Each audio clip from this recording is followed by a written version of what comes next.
আসসালামু আলাইকুম ওয়া রাহমাতুল্লাহি তাআলা ওয়া বারাকাতুহু। আলহামদুলিল্লাহ ওয়া সালাতু ওয়া সালামু আলা রাসূলিল্লাহি ওয়া বা'দ। সুপ্রিয় দর্শক, স্বাগত জানাচ্ছি বিআরবি প্রেজেন্স রমাদান কারীম অনুষ্ঠানে, powered by BSI, co-sponsor Shahjalal Islam bank, Al Arafah Islam bank ও হামদর্দের সৌজন্যে। দর্শক, রমাদানের সুন্দর আয়োজনে আমরা ইসলাম এবং জীবন ঘনিষ্ঠ বিভিন্ন গুরুত্বপূর্ণ বিষয় আলোচনার অবতারণা করে থাকি। দেখতে দেখতে দর্শক, আমরা একদম শেষে চলে এসেছি। আমাদের আগামীকালকে আমাদের ঈদ, সুতরাং সেই ঈদকে সামনে রেখে আমরা কিভাবে আমাদের জীবনকে সাজাতে পারি এবং ঈদ থেকে আমরা কী শিক্ষা নিতে পারি, আজকের আলোচ্য বিষয় হলো ঈদের শিক্ষা। আর এই গুরুত্বপূর্ণ বিষয় আলোচনার জন্য আমাদের মাঝে রয়েছেন সম্মানিত দুইজন ইসলামিক স্কলার। প্রথমে রয়েছেন জনাব মোহাম্মদ আমজাদ হোসাইন, সভাপতি আগামী স্বপ্ন। আসসালামু আলাইকুম। ওয়ালাইকুম আসসালাম। মোহতারাম, কেমন আছেন? আলহামদুলিল্লাহ। এবং রয়েছেন ডক্টর রিয়াজ বিন সাঈদ, বিশিষ্ট ইসলামী গবেষক। আসসালামু আলাইকুম, ঈদ মোবারক। ঈদ মোবারক। আপনাদের উভয়কেই মোবারকবাদ জানাচ্ছি। মোহতারাম, আমরা জানবো যে দীর্ঘ এক মাস সিয়াম সাধনার পরে যে ঈদ আসতেছে, কালকে ঈদ, তো ঈদের আমরা কি শিক্ষা ঈদ থেকে পেতে পারি? মোহতারাম, ধন্যবাদ আপনাকে। অত্যন্ত চমৎকার একটি বিষয়। আমরা দীর্ঘ এক মাস সিয়াম সাধনার মাধ্যমে আমরা আল্লাহ রাব্বুল আলামিনের নৈকট্য অর্জনের চেষ্টা করেছি। আমরা যে কোরআনের যে আয়াত আল্লাহ বলছেন যে কুতিবা আলাইকুম সিয়াম কামা কুতিবা আলাল্লাযিনা মিন ক্বাবলিকুম লাআল্লাকুম তাত্তাকুন, এই মূল যে আয়াত আল্লাহ আমাদেরকে রোজাকে ফরজ করেছেন একজন মুসলমান এবং নরনারীর উপরে, সেখানে মূল থিমই হচ্ছে লাআল্লাকুম তাত্তাকুন, যে আমরা যেন তাকওয়া অর্জন করতে পারি, মুত্তাকি হতে পারি। এখন এই মুত্তাকির গুণাবলী তাহলে কী হবে এবং এই মুত্তাকি অর্জন আমরা করতে পারলাম কি পারলাম না, সেটা কিন্তু আমরা সেই প্যারামিটারটা আমরা বুঝতে পারবো রমজানটা শেষ হওয়ার পরেই। অর্থাৎ আমরা ঈদের দিবস থেকেই কিন্তু আমাদের সারাদিনের যে জিনিসগুলো আমাদের জন্য নিষিদ্ধ ছিল, সুবে সাদেক থেকে সুবে সন্ধ্যা পর্যন্ত, সেই জিনিসগুলো আমাদের সব হালাল হয়ে যাচ্ছে। এক হালাল জিনিসটি সারাদিনের জন্য আমার হারাম ছিল, আল্লাহ রাব্বুল আলামিন ঘোষণা দিয়েছেন। সেজন্য তো এই জন্য আমরা যদি সেই ঈদের দিবসে আনন্দের মাধ্যমে ভাগাভাগি করে নেই এবং আমরা আমাদের জীবনে যে সংশোধন হতে পারলাম কিনা, আমরা আমার নিজেকে পরিবর্তন করতে পারলাম কিনা, একটি রমজান পেলাম।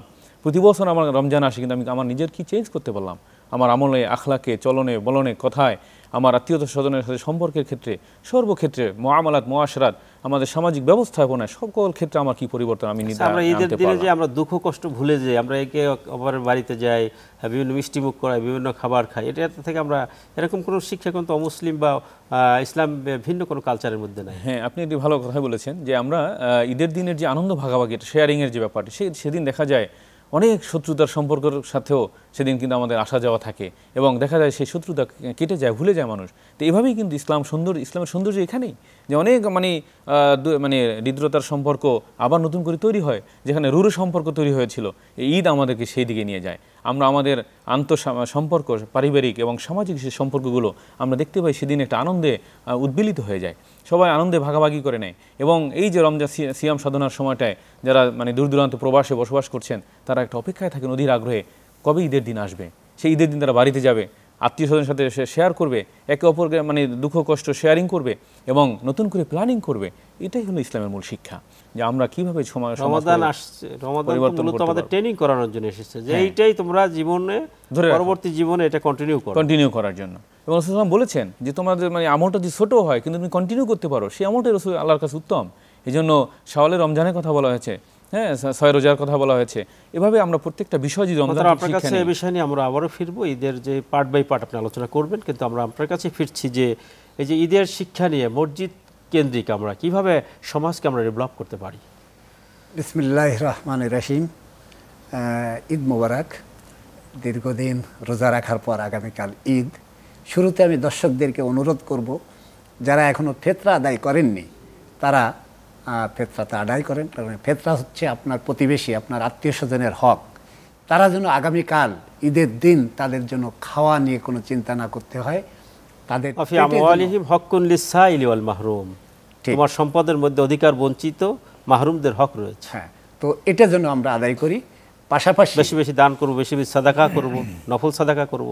পাশাপাশি ঈদের দিন যে খুশির আমেজটা আমরা যেটা পাই সারা পৃথিবীব্যাপী, শুধু বাংলাদেশ না, মুসলিম ওয়ার্ল্ডের সমস্ত, আজকে বাংলাদেশ কিন্তু একসময় কয়েক বছর আগে ছিল দ্বিতীয় বৃহত্তম মুসলিম কান্ট্রি, কিন্তু এখন কিন্তু চতুর্থ বৃহত্তম মুসলিম কান্ট্রি।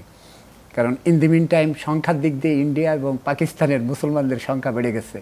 তার মানে হচ্ছে ইন্দোনেশিয়া হচ্ছে নাম্বার 1, নাম্বার 2 হচ্ছে পাকিস্তান, ইন্ডিয়া, তারপরে বাংলাদেশ। তো এই দেশের যে মুসলিম প্রধান দেশ, এদের যে পর্ব, মানে এই যে বাঙালি ভাষায় যেটাকে বলা হয় যে যে ধর্মীয় অনুষ্ঠান, এই ঈদ কিন্তু আসলে আমাদের জীবনযাত্রার মানকে আসলে পরিবর্তন করে দেয় এবং ইসলামমুখী করে এবং ইসলামের ধারণ বাহন এবং ইসলামী শাসন মেনে চলার জন্য উদ্বুদ্ধ করে। আপনি বলেছেন যে আসলে আমরাও জানি যে সব ঈদের জামাত কিন্তু মাঠে হয় না, ময়দানে হয় না, মসজিদেও কিন্তু ঈদের জামাত হয়। মাঠটাও তো মসজিদেরই পার্ট, মসজিদেরই পার্ট, একটা মসজিদের সংশ্লিষ্ট মসজিদের অংশ। খুতবা হয় মসজিদে এবং ঈদের জামাতে। এই খুতবায় যে মানুষের রিসিভিং যে পার্সেন্টেজ, এটা কিন্তু 95% প্লাস। আমাদের বিভিন্ন ক্লাসরুমে কিন্তু এত ছাত্ররা জনবলকে এতটা একত্রিত করে আলোচনা, এটা শুধু একটা খুতবার মাধ্যমে সম্ভব। এত মনোযোগ সহকারে কিন্তু, এবং দেখা যায় অধিকাংশ লোকই এখানে অ্যাড হয়, যত পুরুষ, মুসলিম পুরুষ অধিকাংশ এখানে। এই সময় কেউ মোবাইল টেপে না, এই সময় কেউ বাইরে কথা বলে না, এই সময় কিন্তু মনোযোগ সহকারে ইমাম সাহেবের কথাগুলি শুনে। সুন্দর করে বলছেন, আপনার কাছে এখান থেকে ফিরবো।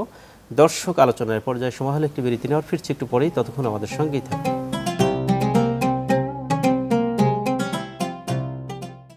দর্শক, বিরতির পরে আবারও স্বাগত জানাচ্ছি বিআরবি প্রেজেন্স রমাদান কারীম অনুষ্ঠানে, powered by BSI, co-sponsor Shahjalal Islam bank, Al Arafah Islam bank ও হামদর্দের সৌজন্যে। আপনি যে বিষয়ে বলতেছিলেন? হ্যাঁ, আমি বলতেছিলাম যে অডিয়েন্স, সমাবেশ। ইসলাম কিন্তু সবচেয়ে বড় সমাবেশ শিখিয়েছে আমাদের। আজকে দেখেন পলিটিক্যাল বা বিভিন্ন সমাবেশ পৃথিবীর জাতি কখনো আর করতে পারবে না, এর চেয়ে বড় সমাবেশ আর হয় না। এত সুশৃঙ্খল সমাবেশ কিন্তু কেউ পারে না করতে।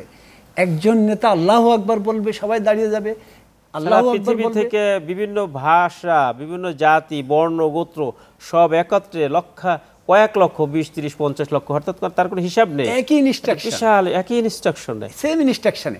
আরেকটা গুরুত্বপূর্ণ বিষয় দেখেন, আমরা বিভিন্ন সভা সমাবেশে স্লোগান দিই, তোমার নেতা আমার নেতা।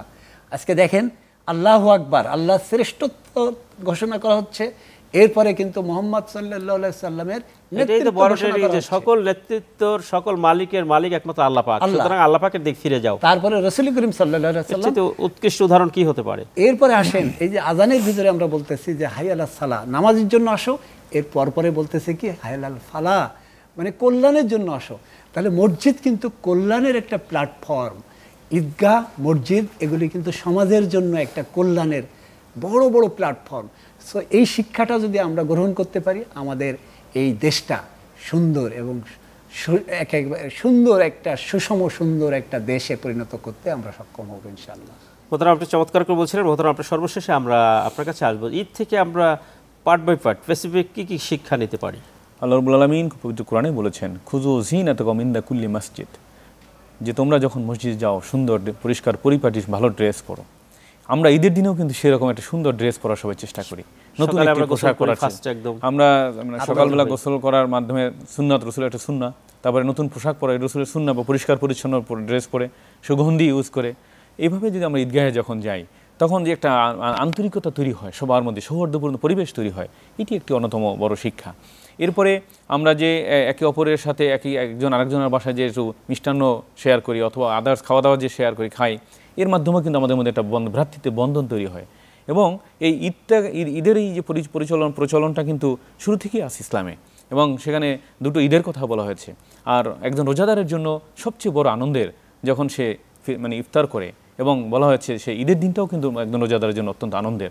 সেই জন্য আমরা মনে করি যে ঈদের আল্লাহ পাক বান্দার যাবতীয় দোয়াকে কবুল করে দেন, ভুল ত্রুটি ক্ষমা করে দেন, রমাদানের যত ভুল ত্রুটি রয়েছে। হ্যাঁ, এবং আমরা ঈদুল ফিতরের কথা আমাদের মুহতারাম বলছিলেন, আমাদের সাদাকাতুল ফিতর আমরা আদায় করা, এটা কেন? এই সাদাকাতুল ফিতর কেন? আমরা রমজানে আমাদের কোনো ত্রুটি পরিমাণ সেটাও আমাদের জানানো দরকার, যে আমরা এবছর যেটা নির্ধারিত হয়েছে যে 115 টাকা, এবং সর্বোচ্চ যেটা এসেছে যে আপনার পনিরের যে পরিমাণ, যে 3 কেজি 300 গ্রাম, যার মূল্য আসছে আপনার 2970 টাকা। তাই এটা আমরা আসলে নিম্নটা আমরা দেখলাম, কিন্তু আমাদের উচিত হবে আমরা সর্বোচ্চ যারা মিনিমাম, যাদের একদম ক্রয় ক্ষমতা মিনিমাম, যাদের জীবন ধারণটা তারা করবে এটা একদম ধনী লোক বা মধ্য লেভেলের মিডল ক্লাস লোক এটা করলে হবে না, এটা করলে হবে না, সাদাকা আদায় বরং চেষ্টা করতে হবে বরং বেশি কিভাবে দেয়া যায়, কারণ আমরা পাবে তো গরিবরাই। তো এই জন্য আমরা মনে করি যে এই সাদাকাতুল ফিতরটা কেন করছি, যে আমরা রমজানে যদি কোনো ত্রুটি হয়ে থাকে সেজন্য কিন্তু সাদাকাতুল ফিতর, এই জন্য আমরা ঈদের দিবসে সেই আগেই কিন্তু এটা আমরা আদায় করে দিতে হবে। যেমনটা এরপরে রাসূল সাল্লাল্লাহু আলাইহি ওয়াসাল্লাম আমাদেরকে উৎসাহ দিয়েছেন যে তোমরা ঈদের নামাজে এক রাস্তা দিয়ে যাবে, ফিরবে আর এক রাস্তা দিয়ে, এটাও কিন্তু রাসূলের সুন্নাহ। তাহলে আমরা এই সুন্নাহগুলো আমরা ধরে রাখবো, আঁকড়ে ধরে রাখবো, তাহলেই কিন্তু হবে। এবং এটা অনুযায়ী আমরা পরবর্তী পরিপূর্ণ বছরটা একদম ঈদে যেভাবে আমরা কাটাই, আমরা দুঃখ কষ্ট ভুলে যাই, এটা পরিপূর্ণ বছরটা আমরা এভাবে ভুলে যাব। হ্যাঁ, এবং রাসূল সাল্লাল্লাহু আলাইহি ওয়াসাল্লাম কিন্তু বিদায় হতে একটা কথা বলেছেন, আমরা সবাই জানি সেটি। তিনি বলেছেন, লাং তাদিল্লু মা তামাসসাকতুম বিহিমা কিতাবাল্লাহি ওয়া সুন্নাত রাসূলি, আমি তোমাদের জন্য দুটো জিনিস রেখে যাচ্ছি, এটা যদি তোমরা আঁকড়ে ধরে থাকতে পারো, কোরআন এবং সুন্নাহ, তাহলে তোমরা কখনোই বিচ্যুত হবে না, মানে তখন পথভ্রষ্ট হবে না। তাহলে আমরা এই ঈদের মাধ্যমে রমজান যেমন সিয়াম সাধনা করলাম তাকওয়ার জন্য, এবং ঈদের মাধ্যমে আনন্দ আমরা শেয়ারিং করব, এবং আলটিমেটলি আমরা সারা বাকি 11টি মাস কীভাবে আমরা ভালো মতো চলতে পারবো, আমাদের সমাজ কীভাবে ভালো মতো চলবে, আমাদের শিশুরা, আমাদের বড়রা, আমরা যারা মিড লেভেলে আছি, সবাইকে আমরা এমনভাবে একটা তৈরি করবো যাতে সুন্দর একটা সমাজ তৈরি হয় এবং আমাদের এই আনন্দময় হোক, এটাই আমি কামনা করছি। মহতারাম, আপনারা চমৎকার করে বলছেন, আপনাদের উভয়কেই মোবারকবাদ জানাচ্ছি সুন্দর একটি আয়োজনে আসার জন্য। আমাদের জীবনকে, লাইফকে লিড করতে পারি, তাহলেই আমাদের এই যে আয়োজন, এই রমাদানের 1 মাসের এই আয়োজন সফল হবে। আল্লাহ রাব্বুল আলামিন থেকে যাবতীয় ভুল ত্রুটি থেকে আমাদেরকে মুক্ত করে দিয়ে আল্লাহ পাক আমাদেরকে তার মকবুল গোলাম হিসাবে কবুল করুক, যাবতীয় ভুল ত্রুটি ক্ষমা করে দিক, ইবাদতের মাধ্যমে আল্লাহ পাকের সন্তুষ্টি অর্জন করার মতো তৌফিক দান করুক। সেই আশাবাদ ব্যক্ত করিয়ে আগামী বছর আবারও দেখা হবে, সেই কামনা আজকের মতো এখানেই বিদায় নিচ্ছি। সকলকে ঈদ মোবারক। আসসালামু আলাইকুম ওয়া রাহমাতুল্লাহি তাআলা ওয়া বারাকাতুহু।